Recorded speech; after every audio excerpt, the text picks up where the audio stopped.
Hello students, आज हम आपके लिए लेकर आए हैं कक्षा 10 विज्ञान का UP board unsold paper 2023 EL set. तो बच्चों इसके आज हमारा भाग 2 है। इसमें भाग 1 में आपने विकल्प वाले क्वेश्चंस पढ़े थे। इसमें अब देखते हैं इसके खंड व में वर्णनात्मक प्रश्न, जिसमें हम आज भौतिक विज्ञान के पार्ट्स को हल करेंगे। तो बच्चों पहला क्वेश्चन दिया हुआ है अनसोल्ड पेपर में, भौतिक विज्ञान पार्ट 1 में, अवतल दर्पण के किन्हीं दो उपयोग लिखिए। अवतल दर्पण से प्रतिबिंब बनाने की किरण आरेख खींचे जबकि वस्तु, पहला क्वेश्चन है बच्चों, अनंत और वक्रता केंद्र के बीच हो, बी फोकस और दर्पण के ध्रुव के बीच हो। यानी कि हमें अवतल दर्पण के उपयोग पूछे गए हैं बच्चों पहले इसमें। तो सबसे पहले हम देखते हैं अवतल दर्पण के उपयोग। तो बच्चों उपयोग है नंबर 1, अधिक फोकस दूरी तथा बड़े द्वैरक का अवतल दर्पण हजामत करने के काम आता है। हजामत का मतलब है जो बच्चों नाई में जो दाढ़ी वाले दुकान रखे हैं तो वहाँ पे हम वे क्या काम कर रहे हैं, अधिक फोकस दूरी और बड़े द्वैरक का अवतल दर्पण रखे हैं, जिस अवतल दर्पण की सहायता से वे हजामत बनाते हैं। नंबर 2, छोटे अवतल दर्पण द्वारा प्रकाश किरणों को परावर्तित करके डॉक्टर, यो एक डॉक्टर जो अपने पास दूरबीन टाइप का रखे हैं जिससे वे आँख की, नाक, दांत आदि का निरीक्षण करें, तो उसमें आवश्यकता पड़े टेबल लैंपों की साइडों में, जो टेबल लैंप आवे उनकी जो साइडों में शैडो, उनमें भी इसका इस्तेमाल किया जाता है। तो बच्चों आधा पार्ट्स तो ये होता है, इसने दो उपयोग पूछे थे। इसके आगे की तरफ चलते हैं, इसका प्रतिबिंब का बनना। तो अब देखते हैं अवतल दर्पण के प्रतिबिंब का बनना। तो बच्चों जब वस्तु अनंत और वक्रता केंद्र के बीच रखी हो, वैसे तो हमने इसका यो पिछले अनसोल्ड पेपर में भी हल किया था। ये चित्र पूछा गया था कि अब कैसा है, अवतल दर्पण है, वस्तु अनंतता पर रखी तो कहां से जाएगी, एक वक्रता केंद्र और फोकस से जाएगी और दर्पण से टकराने के बाद जब परिवर्तित होगी तो प्रतिबिंब कहाँ बनेगा, फोकस पे ही बनेगा बच्चों। जब वस्तु कहाँ थी, वक्रता केंद्र और अनंतता के बीच थी, तो प्रतिबिंब कहाँ बनना बच्चों, मुख्य फोकस पे बनता है। तो लिखेंगे प्रतिबिंब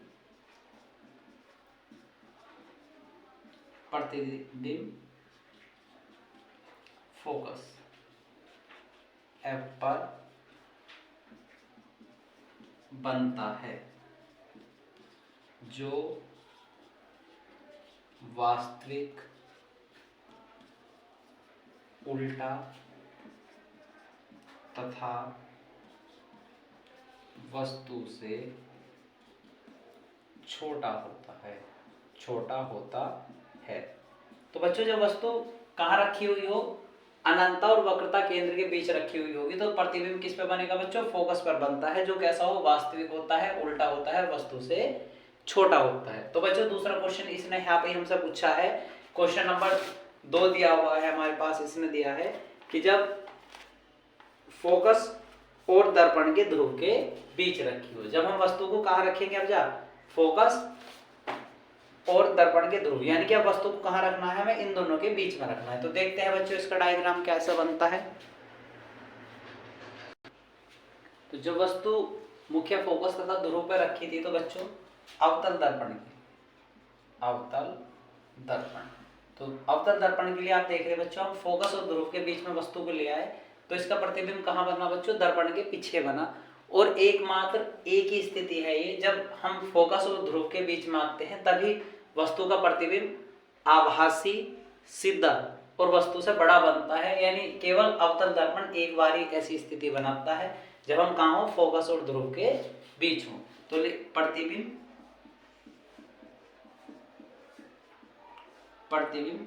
दर्पण के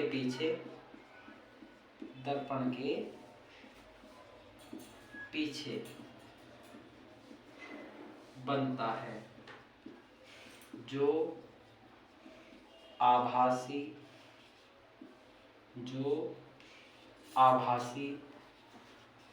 सीधा तथा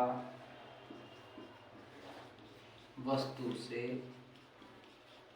बड़ा होता है। तो बच्चों जो प्रतिबिंब था वो दर्पण के कहाँ बना, पीछे की ओर बना है, जो कैसा है, आभासी है, सीधा है और वस्तु से बड़ा है। तो बच्चों 2023 के EL सेट में क्वेश्चन नंबर 1 में भी पूरा क्वेश्चन दिया गया था। अवतल दर्पण के 2 उपयोग पूछे थे हमसे और दोनों प्रतिबिंब की स्थिति पूछी थी। अब देखते हैं बच्चों क्वेश्चन नंबर 2। क्वेश्चन नंबर 2 है अवतल दर्पण के नियम। तो बच्चों प्रकाश का अपवर्तन, जब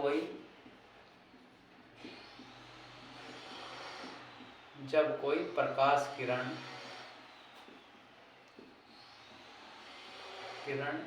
एक माध्यम से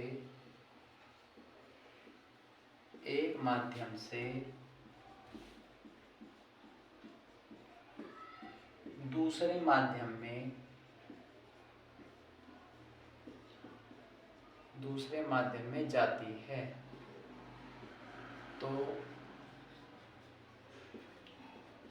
अपने मार्ग से विचलित हो जाती है।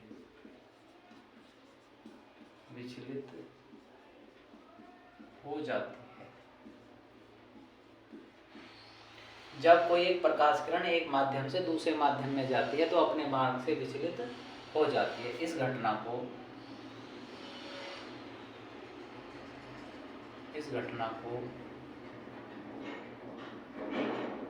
प्रकाश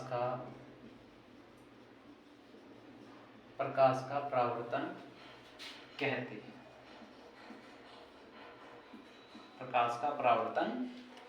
हैं। तो बच्चों जो प्रकाश का परावर्तन था इसके 2 नियम थे। आपने चित्र के माध्यम से भी इसे पढ़ा था।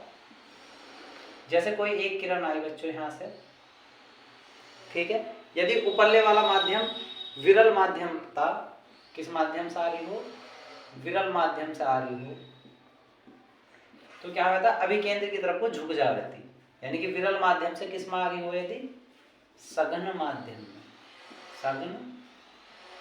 माध्यम में आ रही हो तो क्या हो जाती, केंद्र की ओर को झुक जा रही थी। इसके बच्चों कितने नियम थे, 2 थे। तो प्रकाश के अपवर्तन के 2 नियम हैं। प्रकाश के अपवर्तन के 2 नियम हैं। तो बच्चों दोनों नियम को यहां से हम जानेंगे। तो पहला नियम क्या कहता है, आपतित किरण।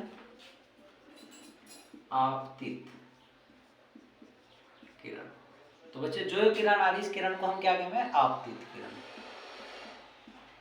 आपतित किरण।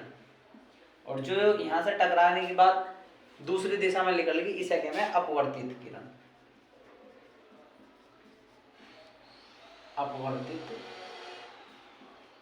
यो आपतित किरण, यो अपवर्तित किरण, यो कौन, आपतन बिंदु।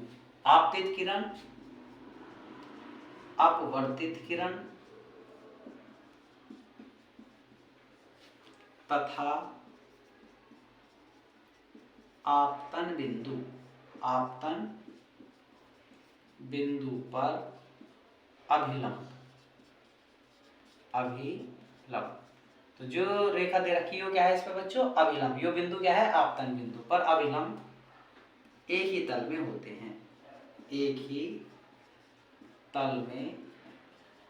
होते हैं। तो बच्चों पहला नियम क्या कहता है, आपतित किरण, अपवर्तित किरण तथा आपतन बिंदु पर अभिलंब एक ही तल में होते हैं। ठीक है बच्चों, इसका द्वितीय नियम है। द्वितीय नियम भी आपने इसको पढ़ा था। तो द्वितीय नियम क्या कहता है, किन्हीं 2 माध्यमों में किन्हीं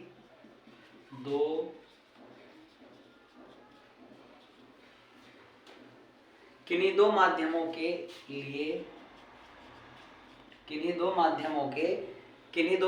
के लिए तथा एक ही रंग के प्रकाश के लिए आपतन कोण की ज्या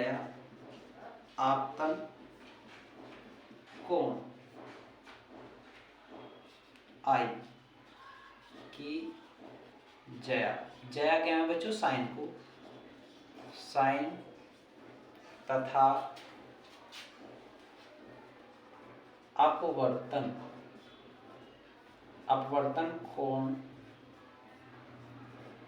आर की जया, यानी कि साइन। यानी कि बच्चों जो आपतन कोण था वो कौन सा कोण था, ये होता, और अपवर्तन कोण कौन सा था, आर। नीचे वाला कोण कौन सा था, अपवर्तन कोण था। जया का अनुपात नियत रहता है, नियत रहता है। यानी कहने का मतलब क्या था बच्चों, दो माध्यम यदि रहे होंगे तो साइन आई बटे साइन आर बराबर क्या, नियत या फिर नियतांक। कैसा रहा, फिक्स रहेगा बच्चों दोनों का मान। इस वाले नियम को हम स्नेल का नियम भी कह देते हैं, दूसरे वाले नियम को। ठीक है बच्चों, तो ये होता था प्रकाश के अपवर्तन के नियम। तो इसके बाद इसने हमसे एक आंकिक प्रश्न पूछा है बच्चों, तो अब देखते हैं इसका आंकिक प्रश्न।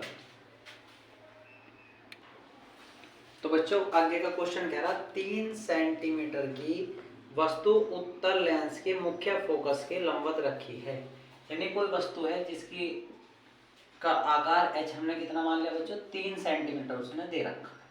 ठीक है बच्चों, लेंस कैसा था, उत्तल लेंस था, इसलिए प्लस में 3 सेंटीमीटर रखा गया। लेंस की फोकस दूरी, लेंस की फोकस दूरी, लेंस की फोकस दूरी, लेंस की फोकस दूरी को बच्चों हम f कह दें, और f कितना है 30 सेंटीमीटर इसने सवाल में दे रखा।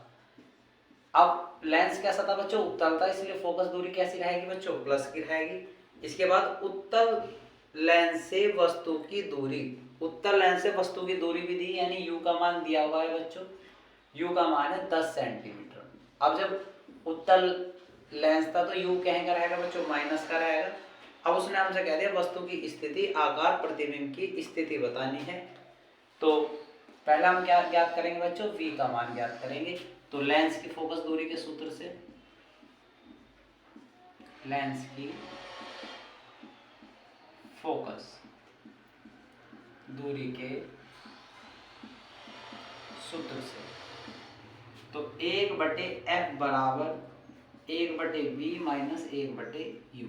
तो f का मान कितना दिया हुआ बच्चों, 1/30। v का मान कितना है, v हमें ज्ञात करना है, माइनस u का मान कितना बच्चों, -10, माइनस माइनस प्लस 1/30 बराबर 1/v, माइनस माइनस हो गया बच्चों प्लस 1/10। इनके प्लस में दूसरी तरफ लाएंगे तो माइनस में 1/30 माइनस 1/10 बराबर 1/v।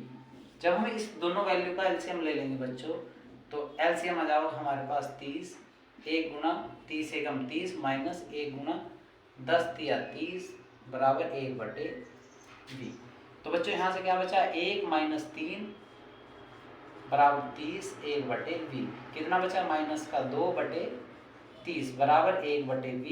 यदि हम इसकी क्रॉस मल्टीप्लाई करें तो 2v बराबर माइनस का 30 और v बराबर माइनस का 30/2, यानी v बराबर आ गया बच्चों माइनस का 15 सेंटीमीटर।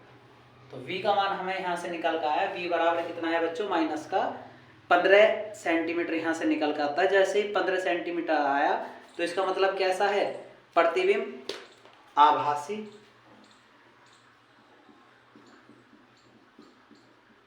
प्रतिबिंब बच्चों कैसा बनेगा, माइनस आने के कारण आभासी, आभासी बनेगा, सीधा बनेगा। प्रतिबिंब कैसा बनेगा बच्चों, आभासी बनेगा, सीधा बनेगा और वस्तु की ओर बनेगा, क्योंकि माइनस आया तो वस्तु की तरफ भी बनेगा, तो वस्तु की ओर बनेगा, और बनेगा। ठीक है बच्चों, अब हम देखते हैं इससे आगे क्या कह रहा था ये सवाल वाला, आकार तक हो गया, प्रकृति ज्ञात करनी थी। तो m बराबर हमने सूत्र पढ़ रखा बच्चों, क्या, h डैश बटे h बराबर v/u से। ठीक है बच्चों, तो दोनों m के आवर्तन के लिए होते सूत्र, h डैश हमें ज्ञात करना था, यहाँ वस्तु का आकार h हमें सबसे शुरू में इसने कितना दिया बच्चों, 3 सेंटीमीटर। v अभी अभी आपने ज्ञात करा है माइनस का 15 सेंटीमीटर, और u का मान उसने दे रखा था माइनस का 10। माइनस से माइनस कैंसिल हो गया बच्चों, h डैश बराबर 15 गुना 3/10। तो h डैश बराबर 15 3 45 बटे 10, जब इससे से डिवाइड करेंगे तो h डैश बराबर कितना बच्चों 4.5 सेंटीमीटर, 4.5 सेंटीमीटर। तो बच्चों आप देख पा रहे हैं जो पहले वस्तु का आकार था उसका आकार कितना था 3 सेंटीमीटर था और प्रतिबिंब कितने का बना 4.5 सेंटीमीटर का बनता है। ठीक है बच्चों, देखते हैं हम इसका नेक्स्ट क्वेश्चन नंबर 3, ओम का नियम। तो बच्चों नेक्स्ट क्वेश्चन पूछा गया क्वेश्चन नंबर 3, ओम का नियम। यदि किसी चालक की भौतिक अवस्थाएं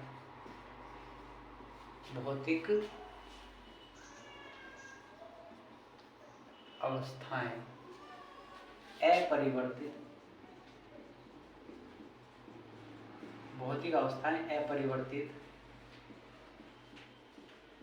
कर दी जाएं तो चालक में उत्पन्न विभवांतर चालक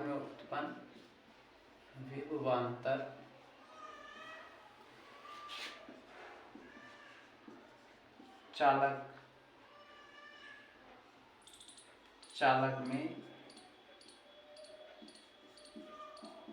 प्रवाहित धारा के समानुपाती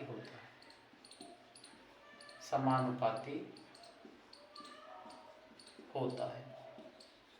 तो बच्चों नियम क्या कह रहा है, यदि किसी चालक की भौतिक अवस्थाएं अपरिवर्तित कर दी जाए तो चालक में उत्पन्न विभवांतर चालक में प्रवाहित वैद्युत धारा के समानुपाती होता है। तो बच्चों यदि हम यहाँ देखें तो यानी V समानुपाती किसके बच्चों I के, और इसको हटाने के लिए हम यहाँ एक नियतांक ले लेंगे क्या बच्चों R, I को दूसरी तरफ ले आएंगे V/I बराबर क्या R। यही ओम का नियम है बच्चों। इसके बाद इस क्वेश्चन में इसने आगे पूछा गया है किसी तार के प्रतिरोध को प्रभावित करने के लिए किन्हीं दो कारकों का उल्लेख कीजिए। तो प्रभावित करने वाले दो कारक देखेंगे बच्चों इसमें। तो प्रतिरोध को प्रभावित करने वाले कारक, प्रतिरोध को प्रभावित करने वाले दो कारक। तो दोनों कारकों के बारे में हम बात करेंगे बच्चों। नंबर 1 जो पहला कारक है बच्चों, जो चालक का प्रतिरोध है वो लंबाई के समानुपाती, चालक का प्रतिरोध लंबाई के समानुपाती होता है, यानी R समानुपाती क्या बच्चों L। पिछले वाली वीडियो में हमने इसके सारे प्रभावित करने वाले कारक पढ़े थे बच्चों। इसमें देखते हैं चालक का प्रतिरोध,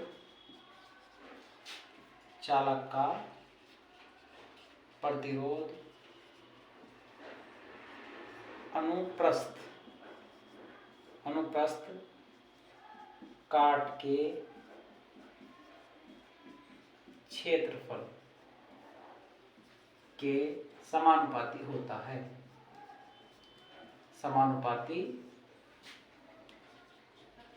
होता है, यानी कि R समानुपाती A। तो बच्चों इस बार इसने हमसे बस 2 ही प्रभावित करने वाले कारक पूछे हैं। पिछले सेट में आपने इसके 4 प्रभावित करने वाले कारक पूछे थे जो 2023 में आया था। तो बच्चों अब देखते हैं इसमें नेक्स्ट एक आंकिक प्रश्न इसने जोड़ रखा है, इस आंकिक प्रश्न को पढ़ते हैं। तो बच्चों इसका आगे का पार्ट हमें दे रखा है इसने 40 वाट का बल्ब। क्वेश्चन नंबर 3 का बच्चों आगे का पार्ट है 40 वाट का बल्ब, यानी P बराबर कितना बच्चों 400 वाट, P बराबर 400 वाट। इसके बाद इतने वोल्ट, V बराबर कितना बच्चों 200 वोल्ट से जुड़ा है। बल्ब केवल 5 मिनट में उपयोग में लाया जाता है, 5 मिनट, यानी T बराबर कितना बच्चों 5 मिनट और मिनट को हम किसमें बदल देंगे बच्चों, सेकंड में। 5 गुना 60 सेकंड। ठीक है बच्चों, तो पूछा क्या जा रहा हमसे, बल्ब में प्रवाहित धारा तथा उत्पन्न ऊष्मा की मात्रा ज्ञात कीजिए। तो पहले लगा देंगे P बराबर VI से। तो हम यहाँ से बच्चों क्या करेंगे, I का मान निकाल लेंगे। P कितना दे रखा है 400, V कितना है 200 गुना I। तो I बराबर हो जाएगा बच्चों 400 बटे 200। हल करेंगे कितनी बार बच्चों, 2 बार। तो I बराबर 2 एम्पियर। 2 एम्पियर। तो विद्युत धारा कितनी दे रखी है बच्चों, 2 एम्पियर दे रखी। अब उसने हमसे पूछा था क्या इसमें, उत्पन्न ऊष्मा की मात्रा। तो ऊष्मा की मात्रा को हम क्या कहेंगे, हीट यानी H। H बराबर VIT से। तो H का मान हमें यहाँ से ज्ञात करना बच्चों। V हमें कितना दे रखा है इसने 200। I का मान अभी अभी आया कितना बच्चों 2। और T का मान हमारे पास है 5 गुना 60। तो मल्टीप्लाई करेंगे बच्चों इनकी, 5 दूनी 10, 200 गुना 5 दूनी 10 60। तो H बराबर 1 जीरो की इसमें गुणा कर लेंगे तो 2000 गुना 60। और H बराबर 6 दूनी 12 और 3 और 1 4, 1 2 3 4। तो इतनी ऊष्मा निकल गई। और बच्चों ऊष्मा का मात्रा क्या हुआ है, जूल। तो कितनी ऊष्मा निकलेगी बच्चों, इतनी जूल ऊष्मा निकलेगी। यो हमारा क्वेश्चन नंबर 3 दे रखा था। तो बच्चों क्वेश्चन नंबर 3 यानी भौतिक विज्ञान में जो 4 नंबर के 3 क्वेश्चंस थे वो हमने हल किए हैं। क्वेश्चन नंबर 4 में से एक क्वेश्चन दिया हुआ है जो इस बार हमारे सिलेबस का है। तो देखते हैं बच्चों क्वेश्चन नंबर 4 जो एक विस्तृत प्रश्न है 6 नंबर में। तो बच्चों क्वेश्चन नंबर 4 जो दिया गया है ये विस्तृत क्वेश्चन है बच्चों, जो 6 नंबर का आता है। इसमें पहला शुरू में इसने दिया गया है चुंबकीय क्षेत्र रेखाओं के किन्हीं 2 गुणों का उल्लेख कीजिए। तो चुंबकीय क्षेत्र रेखाओं के कोई 2 गुण हमें लिखने थे। तो पहला गुण हम बच्चों लिखेंगे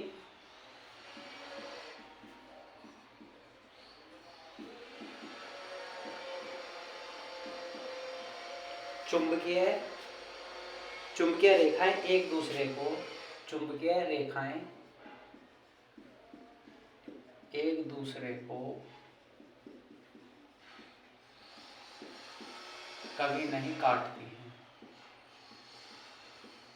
कभी नहीं काटती हैं। ठीक है बच्चों। दूसरा, इसका दूसरा नियम है चुंबकीय क्षेत्र रेखाएं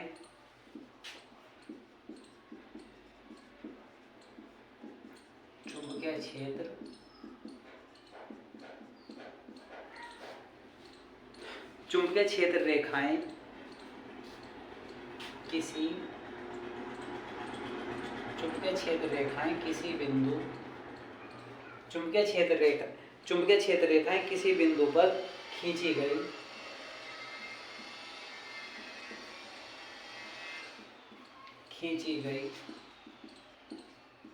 स्पर्श। चुंबकीय क्षेत्र रेखाएं किसी बिंदु पर खींची गई स्पर्श रेखा उस बिंदु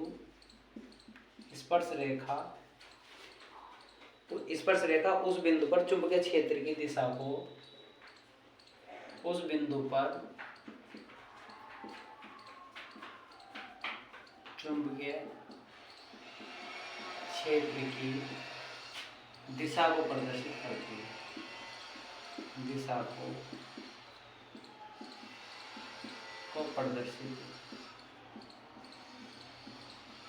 करती है, तो बच्चों चुंबकीय क्षेत्र रेखाएं एक दूसरे को कभी नहीं काटती। चुंबकीय क्षेत्र रेखाएं किसी बिंदु पर खींची गई स्पर्श रेखा उन बिंदुओं पर चुंबकीय क्षेत्र की दिशा को प्रदर्शित करती हैं।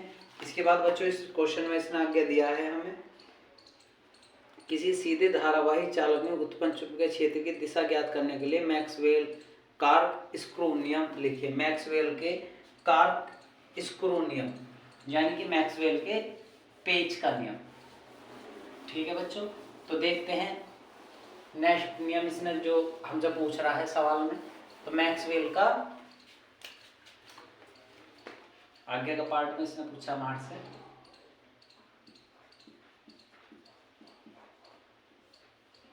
मैक्सवेल के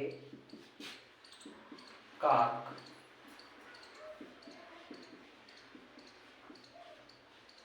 स्क्रू नियम। तो मैक्सवेल का कार्क स्क्रू नियम को यहाँ पर परिभाषित करना है बच्चों। देखते हैं इसे। तो बच्चों मैक्सवेल के कार्क स्क्रू का नियम, इस नियम के अनुसार यदि किसी पेंचकस को दाएं हाथ में पकड़कर इस प्रकार घुमाएं कि पेंच की नोक विद्युत धारा को बहने की दिशा में चले, यानी कि जैसा हमने इस पेंचकस को दाएं हाथ में पकड़ लिया, इसकी जो नोक है वो किसको बता रही है बच्चों? विद्युत धारा की बहने की दिशा। तो जिस दिशा में पेंच को घुमाने के लिए अंगूठा घूमता है, जैसा ये एक पेंच है, इसे हम घुमाने के लिए अंगूठा कैसे घूमेगा बच्चों? इस तरह से मूवमेंट करेगा। तो जिस तरह अंगूठा घूमता है वही क्या बता रहा होगा? चुंबकीय बल की दिशा को बता रहा होगा। यानी इस प्रकार पकड़ा और हम क्या कर रहे हैं? इसे घुमा रहे हैं। तो ये दिशा किसको बता रहा है बच्चों? चुंबकीय बल की दिशा को बताती है। तो बच्चों इससे आगे का क्वेश्चन और दिया हुआ है इसने, यो कह रहा है किसी ऊर्ध्वाधर धारावाही चालक के कारण उत्पन्न चुंबकीय क्षेत्र रेखाओं को दर्शाइए। किसी प्रदत्त क्षेत्र में एक समान चुंबकीय क्षेत्र को प्रदर्शित कीजिए। तो एक एक नंबर के दो छोटे छोटे से चित्र इन्होंने पूछे हैं बच्चों, देखते हैं ये भी। तो बच्चों किसी ऊर्ध्वाधर धारावाही चालक के कारण उत्पन्न चुंबकीय क्षेत्र रेखा का एक चित्र पूछा था उसने। ये एक बॉक्स है, कीबोर्ड। तो इसमें हमने क्या काम कर रखा बच्चों? चुंबकीय क्षेत्र रेखाएं ऐसे करके प्रदर्शित करी गई हैं। जो इसमें हमने लगा रखी कंपास सुई। और ये क्या था? जो चुंबकीय हैं ये कैसे घूम रहे हैं? वामावर्त दिशा में, यानी कि एंटी क्लॉकवाइज घूम रहे हैं जब हमने इसे बैटरी दी। तो बच्चों ये तो चित्र बनाना था हमें कंपास सुई के लिए। एक इसने दूसरा पूछा था, ये भी एक नंबर में था। यानी ये जो पूरा प्रश्न दे रखा था इसने ये प्रश्न दिया था बच्चों 2 + 2 + 1 + 1, यानी कि 4 नंबर का क्वेश्चन था। इसमें सबसे पहले हमें दो गुण बताने थे जो चुंबकीय क्षेत्र के थे, फिर उसके बाद 2 नंबर में हमें मैक्सवेल का नियम लिखना था, फिर 1 नंबर में ये क्वेश्चन दे रखा था। और दूसरा एक छोटा सा क्वेश्चन और इसमें जोड़ा इसने, क्या? प्रदत्त क्षेत्र में एक समान चुंबकीय क्षेत्र रेखाएं। तो कैसे हों? बिल्कुल बच्चों सीधी रेखा में चलते रहें चुंबकीय क्षेत्र रेखाएं, यदि कैसा है? एक समान चुंबकीय क्षेत्र है। तो बच्चों ये तो था हमारे आज का पार्ट। तो बच्चों आपको हमारा आज का पार्ट कैसा लगा? आप हमारे चैनल पे कमेंट करके अवश्य बताएं। धन्यवाद।